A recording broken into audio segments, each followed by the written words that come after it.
Assalamualaikum warahmatullahi wabarakatuh. Selamat pagi anak-anak. Gimana kabarnya? Baik? Yaudah, sebelum kita memulai pelajaran, mari kita berdoa terlebih dahulu. Berdoa dimulai.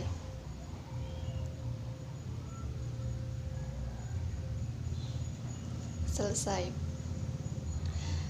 Baiklah, ini sudah masuk semuanya? Sudah masuk kelas semuanya? Sudah lengkap. Kalau gitu Ibu presensi terlebih dahulu. Kalau bagi temannya yang mungkin tidak hadir, bisa dikonfirmasi kenapa tidak masuk ya.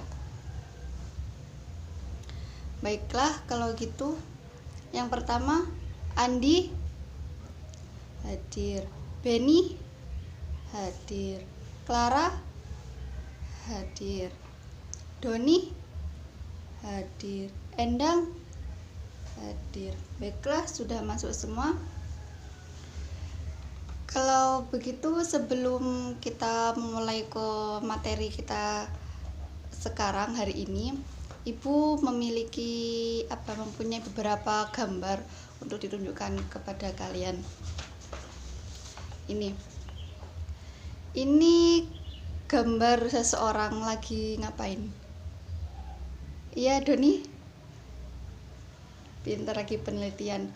Kenapa sih seseorang itu harus melakukan penelitian? Ilmuwan harus melakukan penelitian, atau orang yang di bidang-bidangnya itu harus melakukan penelitian terlebih dahulu? Ya, Clara? Iya, untuk memecahkan masalah. Ya, mengapa sih seseorang itu harus melakukan penelitian? Mengapa kita harus melakukan penelitian begitu ya?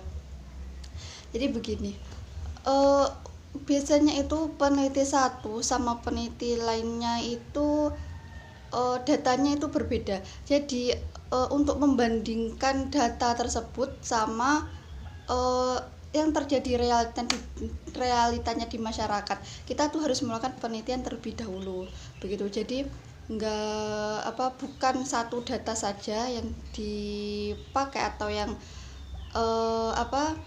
yang kita percaya. Jadi itu banyak data-data dari penelitian yang dari seseorang yang dia menghasilkan penelitian, yang hasil dari penelitiannya itu kita dapat begitu. Jadi banyak data atau banyak hasil dari penelitian yang kita dapat begitu. Nah, seperti halnya hari ini kita kan materinya tentang ruang lingkup biologi. Jadi dalam kehidupan sehari-hari itu banyak sekali contoh-contoh dalam ruang lingkup biologi. Misalnya dalam bidang kesehatan itu contohnya tuh banyak sekali. Misalnya kalau kalian sakit, kalian minum obat antibiotik, terus vaksin begitu ya. Jadi banyak dalam bidang kesehatan itu dihasilkan dari proses biologi, dari memanfaatkan mikroorganisme begitu. Nah, jadi tujuan pembelajaran kita kali ini tentang ruang lingkup biologi adalah siswa dapat mempelajari biologi, ciri-cirinya, biologi sebagai ilmu, terus objek-objek biologi itu seperti apa. Siswa dapat menjelaskannya, dapat menyebutkan, mengkonsepkan, serta siswa dapat membuat karya ilmiah atau membuat laporan tentang ruang lingkup biologi begitu. Baiklah, dari penjelasan singkat tadi mungkin ada yang sudah paham sedikit tentang materi kita kali ini, atau tentang ruang lingkupnya biologi. Sudah paham sedikit? Ada yang bisa menyampaikan? Ya, Endang.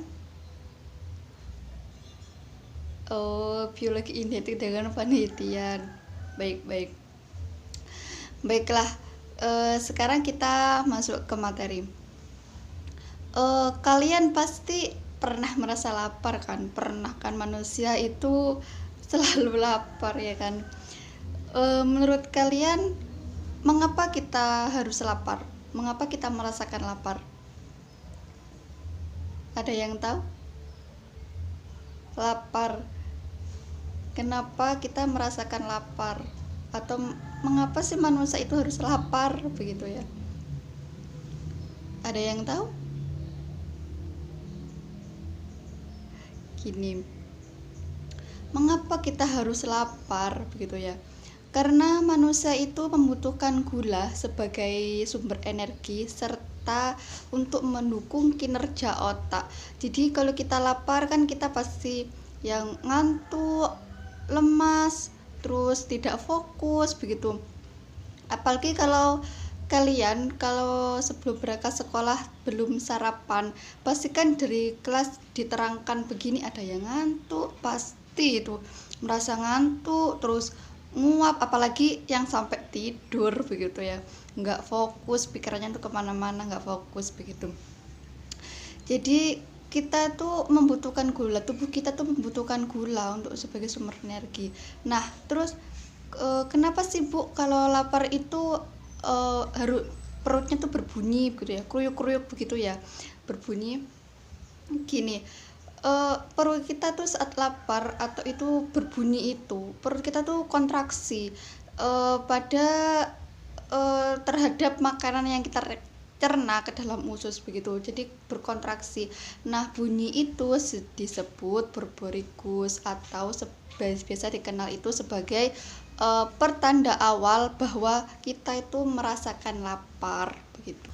Terus kemudian kalau kita sudah kenyang, kalau kita sudah makan, biasanya tuh ada yang merasa lapar lagi beberapa menit setelah makan, itu kadang ada yang merasakan lapar lagi. Nah itu kenapa bisa terjadi? Biasanya kita itu kurang minum yang banyak. Kan tubuh kita itu dipenuhi dengan air kan, membutuhkan air. Nah jadi kalau kita kurang minum, kita bisa merasakan seperti lapar begitu. Nah biasanya kalau kita sudah minum misalnya 1 gelas atau 2 gelas, itu bisa langsung menghilangkan rasa lapar itu. Jadi itu biasanya itu terjadi lapar palsu begitu. Jadi itu bukan lapar untuk makan, tapi lapar untuk minum. Terus biasanya juga bagi orang yang bergadang gitu ya, kurang istirahat. Nah butuh kita kan lelah, udah udah bekerja atau udah beraktivitas seharian, terus kemudian kurang istirahat. Nah itu bisa membuat kita lapar lagi ya, walaupun kita sudah makan gitu. Jadi membutuhkan energi untuk sebagai membutuhkan energi untuk kita beraktivitas lagi setelah seharian itu dibuat bekerja atau dibuat beraktivitas yang ekstra gitu ya. Jadi itu bisa memicu untuk rasa lapar kembali, padahal itu bukan rasa lapar makan, itu lapar palsu begitu. Nah, materi kita kali ini yaitu ruang lingkup biologi. Yang pertama yaitu biologi. Biologi sebagai ilmu sendiri itu artinya apa? Pengetahuan. Jadi sesuatu yang sudah memiliki konsep, teori, hukum, itu dinamakan ilmu dan sudah dibuat melalui kegiatan ilmiah. Jadi yang banyak sekali seperti ilmu kimia, ilmu matematika, itu semuanya kan sudah dikaji begitu. Jadi sudah memiliki teori, sudah memiliki hukum gitu. Jadi itu yang dinamakan ilmu. Terus apa saja sih ciri-cirinya? Ciri-cirinya yang pertama itu memiliki objek. Jadi ilmu itu harus memiliki objek. Seperti ilmu matematika, objeknya apa? Matematika, angka-angka.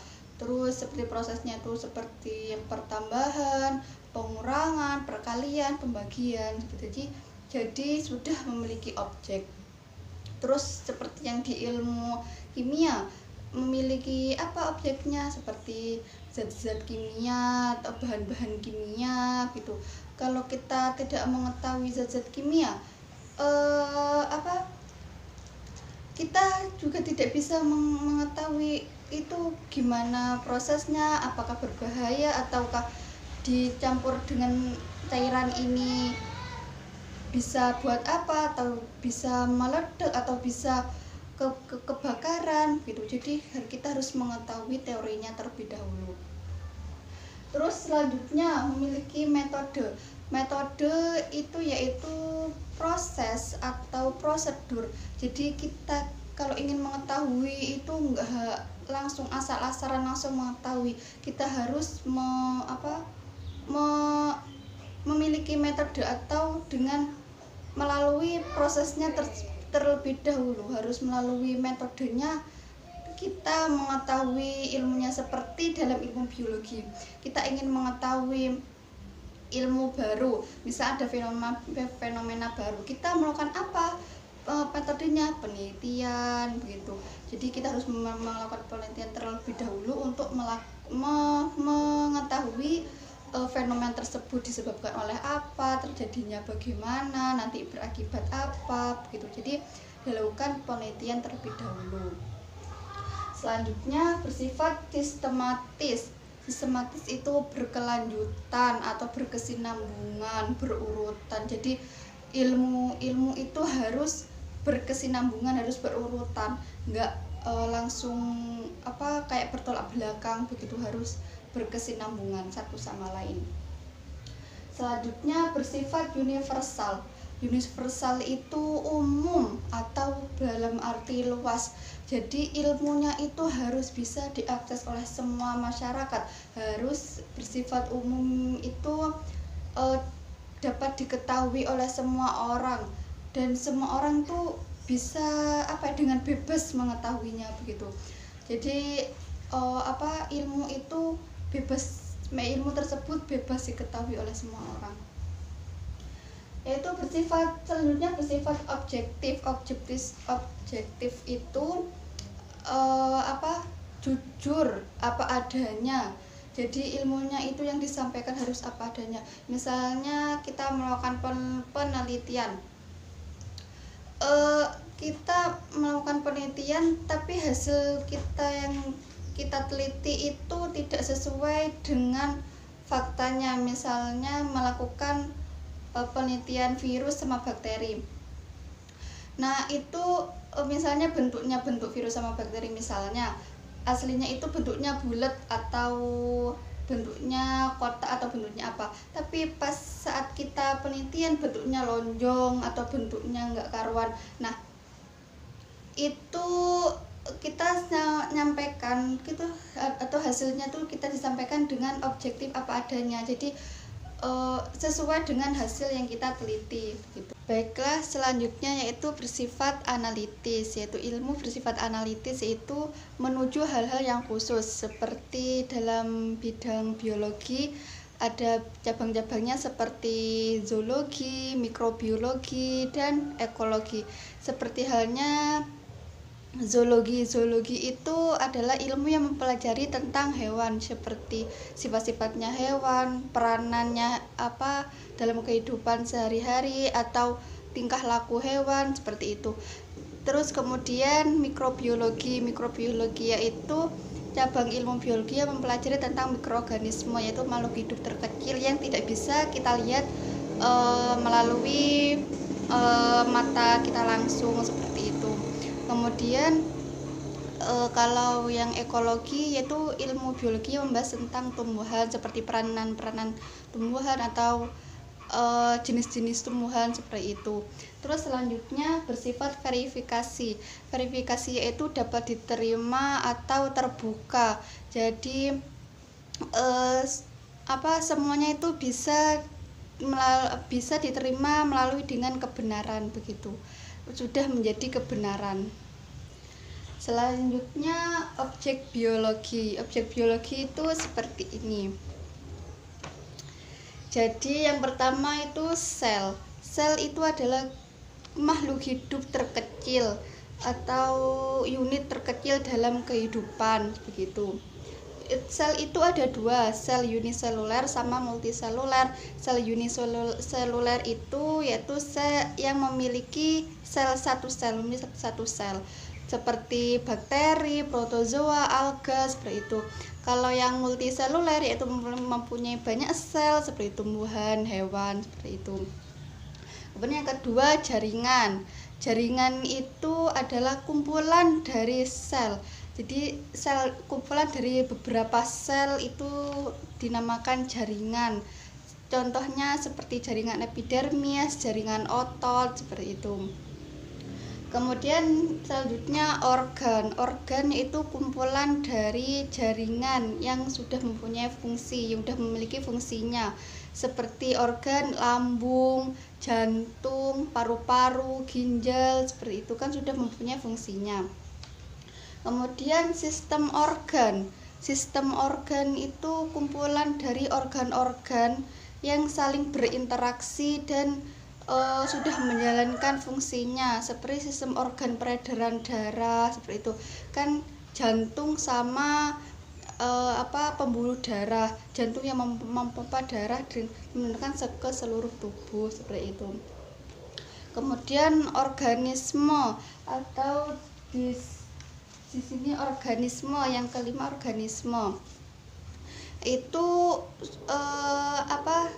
sistem organ yang sudah tersusun kompleks seperti kita ini, organisme atau individu seperti kita kan sudah tersusun menjadi bentuk yang kompleks seperti sudah tersusun beberapa sistem organ.